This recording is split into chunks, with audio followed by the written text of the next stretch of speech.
Well, the future around college football remains a little bit fuzzy, but it could get much clearer this week when the NCAA votes to allow students to come back to campus on June 1st. Tonight, in our latest mic'd up interview, we bring on a man who is about as inside this process as anyone is right now. It's Sports Illustrated's Ross Dellenger. Ross, I appreciate you coming on air with us tonight.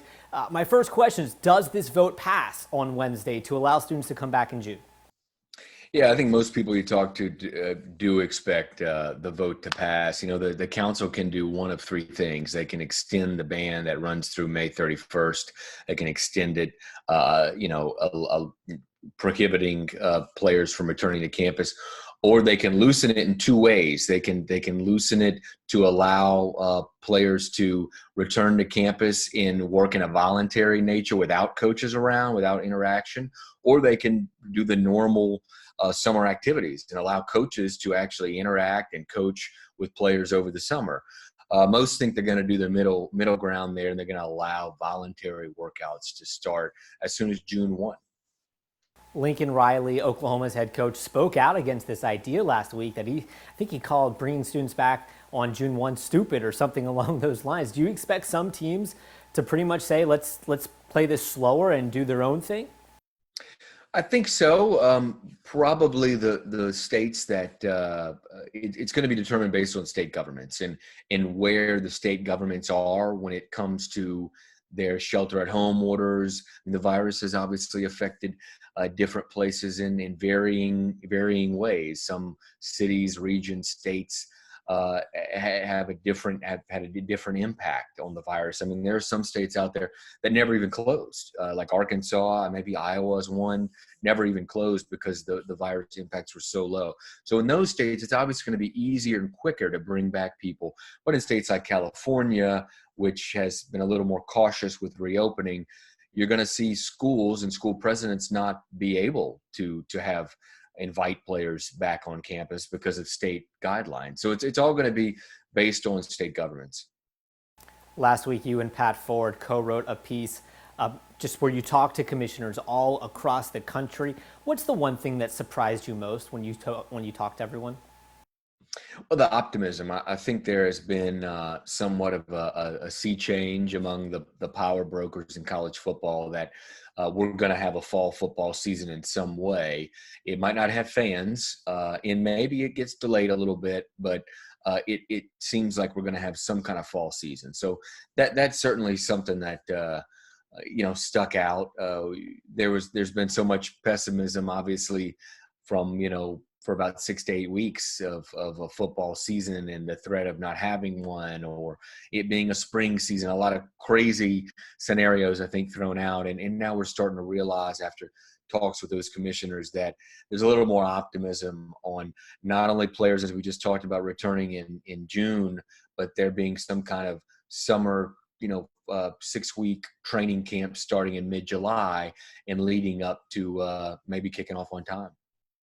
One of the ideas you guys talked about, it's an idea we hear here in Louisiana among the high schools, is this idea of equity among schools in different states and different policies. Is there even a way to achieve equality between these teams and have equity, or is just inequity just natural in a situation like this? Yeah, it's going to be everything's going to be pretty unequal in this whole scenario, and it's because of what I talked about earlier. The states are on different timelines when it comes to reopening. So some states going to be able, some schools going to be able to allow players back on campus June 5th, while others, because of their state governing orders, might not be able to get things ready and allow players back until July 1st. So there's going to be some varying things. And of course, there's even part of this where some schools might not play at all. The commissioners say that's a possibility. And in that case, you don't allow a few stragglers to kind of hold down the whole group, as they say. And so you're going to have players or some schools, returning while others might not return or might not play. There's a real possibility in that happening. So no matter how they cut it here, you're going to have some unfair things happening over this summer and fall. When you talk about not playing, California is certainly the state that comes to mind. With their decision, what role will they play, or California and California schools not playing, or possibly not playing? What could that impact? How does that impact the bigger picture? Well, I mean, think about, all the California schools in FBS. I think there's at least eight, I believe, of the 130. There's at least eight, I think, in FBS, four alone in the Pac-12. So pretty significant. There again, just like we talked about, commissioners feeling optimistic and kind of stomping down some of the pessimism that we had seen early on. I think we're going to see that with California too. Right now, there's a lot of kind of a pessimistic approach in a way, I guess, that California might not be able to play football. I think we're going to see that slowly turn into optimism eventually. And I think we're going to have a lot, if not all, the California teams playing. Now, they might not start practice as early as some schools, but I think we're going to see all of them eventually play. When we hear pro sports talk about returning, they keep going back to widespread testing and regular testing. How is that achieved at the collegiate level? And is that even possible? Yeah, the testing is a really big piece of this. Obviously, it's essential to a fall season, and it's even essential in a way to summer workouts happening. In fact, a lot of schools are already developing safety plans to, mobilizing to get welcome players back this summer. And part of the plan, of course, is testing, random testing. Maybe some schools even like down in Tulane, actually testing every athlete and every staff member. Other schools don't plan to approach it like that. They're going to test those with symptoms.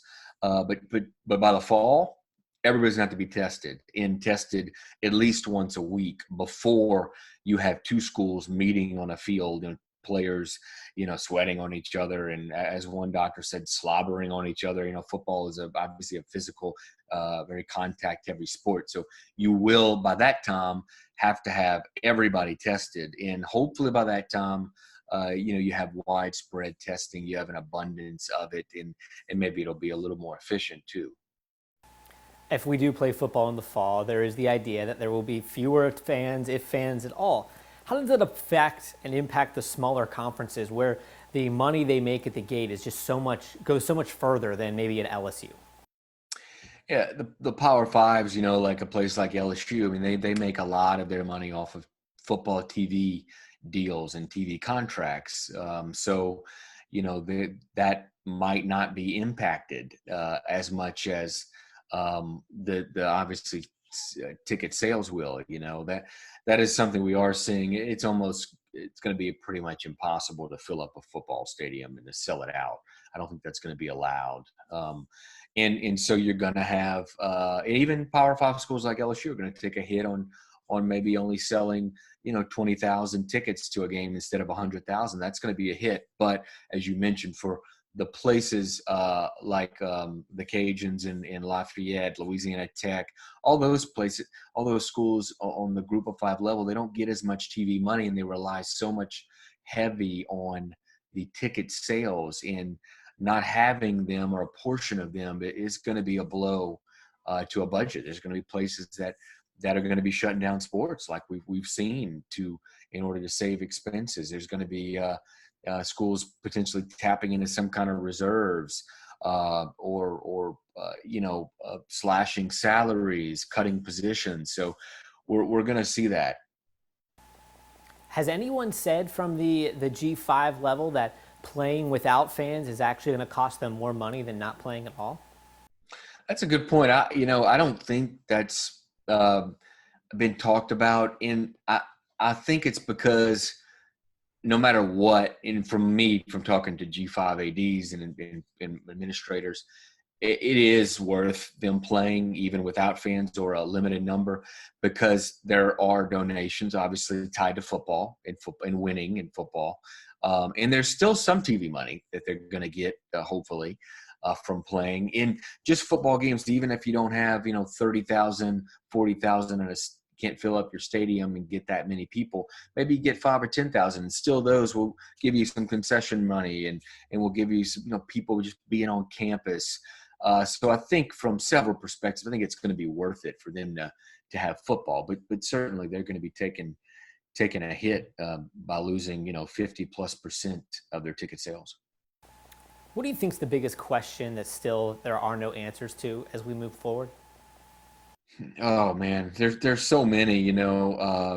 Even in 2 or 3 weeks, we're going to have kids potentially back on campuses working out, and even for that, there are unanswered questions, and that's 2 or 3 weeks away. Imagine what 3 months away from the season.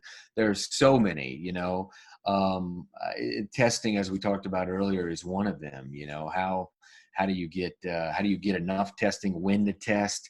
What if you have a positive test? That's a big question. Certainly, what if you have a positive test before, a day before a game? If somebody tests positive, what do you do with them? Do you cancel the game? We've seen over in Europe, I think some soccer matches have been canceled because of positive tests. Do you quarantine a whole team for 2 weeks and you have to cancel 2 games? There are a lot of questions when it pertains to that. And of course, one of the other big ones is, what if you have not everybody starting on time playing the season? And what do you do when it comes to this team played 10 games and this team played 12 games? And what do you do about the playoff and tiebreakers when it comes to it's endless possibilities. And a lot of these questions are only going to be answered real time, maybe when they happen during the season. We are joined here by Sports Illustrated's Ross Dellenger. Ross, one final question before we let you go. Look into your crystal ball for me. Take a second. What's it look like in August? What's September look like? Are we playing football? What are your thoughts? Yeah, I think it's trending toward a fall season happening. I just and it's starting on time, maybe even. However, I just think there's not going to be full stadiums, maybe not even half full stadiums. There will be some kind of limitations, to attendance. But it does feel like we're drifting further and further into. We're going to have a fall season. It might even start on time. The big questions are what I talked about earlier. The problem is, do you have some kind of split season if you have a second wave of the virus and all these players test positive and you have to cancel all these games? Do you just stop and restart at another date in the spring? That's been thrown out there a little bit, but I am confident in that, thinking that we're drifting closer and closer to a fall football season, in August with camp, and then September with football, with partially filled stadiums. He's Sports Illustrated's Ross Dellenger. He co-wrote a piece with Pat Ford last week after talking with every conference commissioner in the country. Ross, I appreciate you stopping by and giving us a little insight on what college football could look like this season. No problem. Thanks.